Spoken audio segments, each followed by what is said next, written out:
Baik, selamat malam Bapak dan juga teman-teman. Perkenalkan, nama lengkap saya Pedro Gonzales Jahalu, mahasiswa semester 3, kelas A, jurusan Sosiologi, Fakultas Ilmu Sosial dan Ilmu Politik Universitas Nusa Cendana. Pada video kali ini, saya akan kembali membahas buku yang ke-6 dari mata kuliah Teori Sosiologi Modern. Langsung saja pada inti pembahasan yang pertama.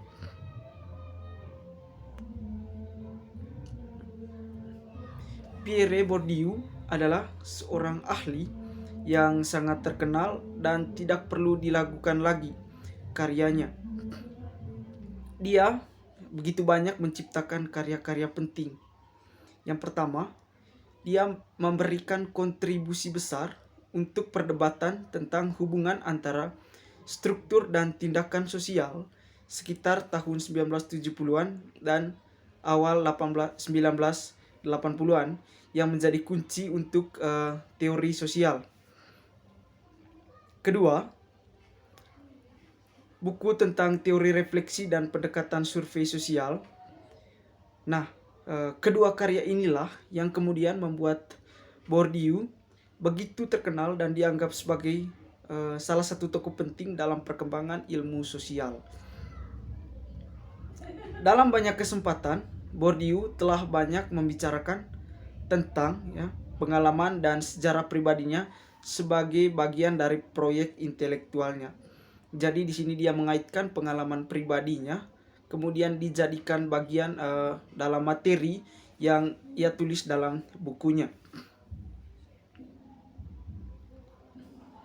Inti pembahasan yang kedua.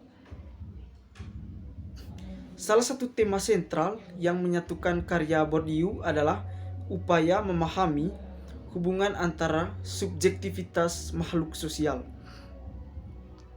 Proyek teoritis ini adalah aspek kunci dari upaya Bourdieu untuk mengembangkan sosiologi yang dapat melampaui dikotomi subjektif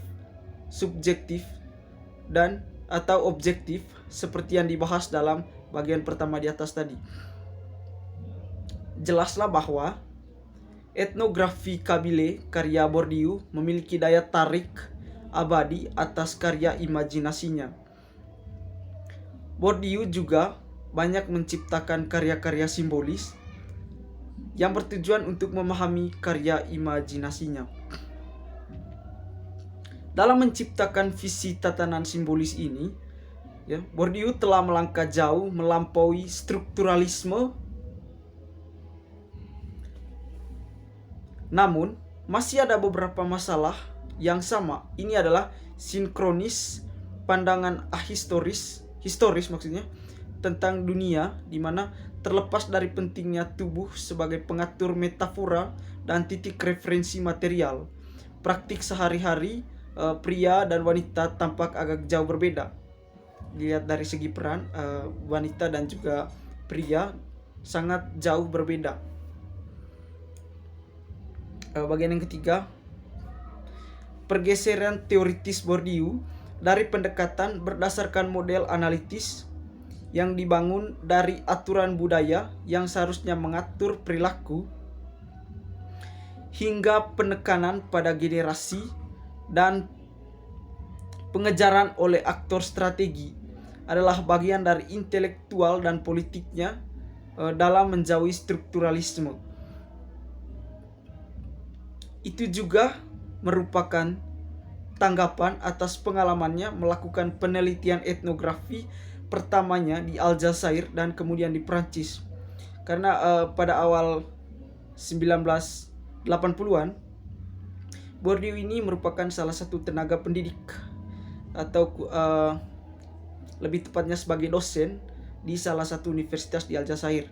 Selain menjadi dosen, dia juga melakukan banyak sekali penelitian yang tentunya bermuara pada bukunya untuk menjelaskan apa saja karakteristik dari masyarakat Aljazair.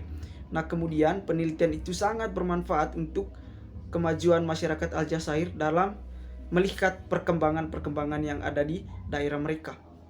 Hingga akhirnya setelah melakukan penelitian di Aljazair, dia kembali ke Perancis untuk melakukan penelitian lainnya. Namun, sifat etnografis dari pengalaman penelitian kerja lapangan sebagai kehidupan yang transformatif, peristiwa penting dalam hal-hal lain. Bagian yang keempat, dalam wawancara dengan Logic Account, Bourdieu telah memberi kita diskusi singkat di mana dia memaksudkan dengan metafora dan tepatnya dalam pemikirannya. Sebuah lapangan dalam pengertian Bourdieu adalah sebuah arena sosial di dalam perjuangan atau manuver yang terjadi atas sumber daya atau taruhan tertentu. Bidang ditentukan oleh taruhannya yang dipertaruhkan barang budaya gaya hidup, perumahan, perbedaan intelektual atau pendidikan, pekerjaan, tanah, kekuasaan atau politik, kelas sosial, prestise, atau apapun dan mungkin memiliki tingkat kekhususan yang berbeda dan tingkat kekonkretan atau tindakan nyata. Setiap bidang berdasarkan konten yang menentukan memiliki logika dan pemahaman yang berbeda, struktur kebutuhan dan relevansi yang pasti yang merupakan produk dan produsen dari habitus yang spesifik dan sesuai dengan bidangnya. Kata habitus di sini berarti kebiasaan, diartikan sebagai sebuah kebiasaan. Nah, oleh karena itu, lapangan adalah sistem posisi sosial yang terstruktur, diduduki baik oleh individu atau institusi yang sifatnya menentukan situasi bagi penghuninya. Ini juga merupakan sistem kekuatan yang ada di antara posisi-posisi di mana dimaksudkan adalah sebuah bidang terstruktur internal dalam hal hubungan kekuasaan.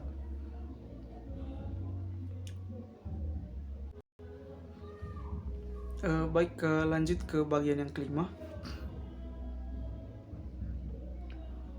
Dalam membangun sebuah teori kekerasan simbolik, Bourdieu dan Passeron mencoba untuk menentukan dalam istilah teoritis proses di mana di semua masyarakat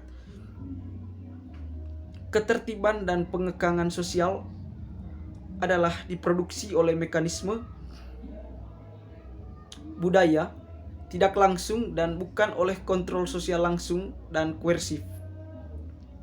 Kekerasan simbolik menurut Bourdieu adalah pemaksaan sistem simbolisme dan makna, yaitu budaya, pada kelompok atau kelas sedemikian rupa sehingga mereka dialami sebagai sah.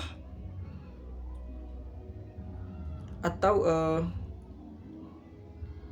kekerasan simbolik menurut dia adalah pemaksaan sistem simbolis dari dan makna pada kelompok atau kelas sedemikian rupa sehingga menjadi dialami sah. Maksudnya ada beberapa kelompok menetapkan dan memaksa menggunakan simbolis terhadap kelompok tertentu sehingga apa yang kelompok besar itu lakukan dianggap sebagai suatu hal yang sah. Contohnya seperti kelompok borjuis dan juga proletar.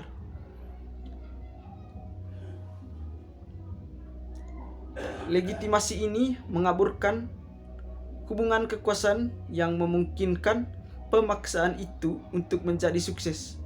Sejauh diterima sebagai sah, budaya menambahkan kekuatannya sendiri untuk itu. Hubungan kekuasaan berkontribusi pada reproduksi sistematis. Inti dari pelaksanaan kekerasan simbolik adalah tindakan pedagogis, pengenaan budaya sewenang-wenang. Tindakan pedagogik yang mencerminkan kepentingan dominasi kelompok atau kelas yang cenderung memproduksi distribusi modal budaya yang tidak merata di antara kelompok-kelompok atau kelas-kelas yang mendiami ruang sosial yang bersangkutan, dengan demikian mereproduksi sosial struktur. Tindakan pedagogi dicapai dengan pekerjaan pedagogis suatu proses penanaman yang harus berlangsung cukup lama untuk menghasilkan produk yang tahan lama, yaitu sebuah habitus atau kebiasaan, produk dari internalisasi prinsip-prinsip budaya. Salah satu karya Bourdieu yang mudah dibaca adalah sebuah makalah yang berisi argumentasi yang berjudul Reproduksi Budaya dan Reproduksi Sosial.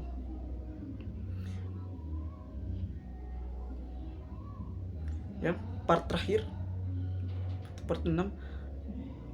Bagi Bourdieu, semua tindak tutur merupakan hasil dari dua rangkaian sebab akibat. Pertama, ada habitus atau habitus linguistik yang mencakup kecenderungan budaya untuk mengatakan hal-hal tertentu, kompetisi linguistik tertentu atau kapasitas untuk berbicara dengan benar, dan kapasitas sosial untuk menggunakan kompetensi itu secara tepat.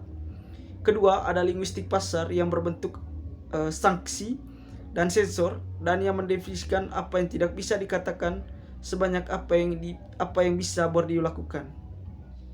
Bagi Bourdieu, fungsi bahasa sangat kuat untuk menjelaskan antar hubungan sosial dan interaksi sosial. Bahasa juga menurut Bourdieu adalah elemen intrinsik dari kompetisi perjuangan atas penggunaan budaya dan proses reproduksi budaya yang memberi kontribusi yang begitu penting bagi tatanan reproduksi sosial yang mapan. Baik, sekian dari presentasi saya mengenai buku yang ke-6 dari mata kuliah Teori Sosiologi Modern. Semoga apa yang saya sampaikan tadi dapat berguna dan bermanfaat bagi teman-teman sekalian. Dan jangan lupa untuk selalu support channel ini dengan cara like, komen, dan subscribe. Saya Pedro, terima kasih.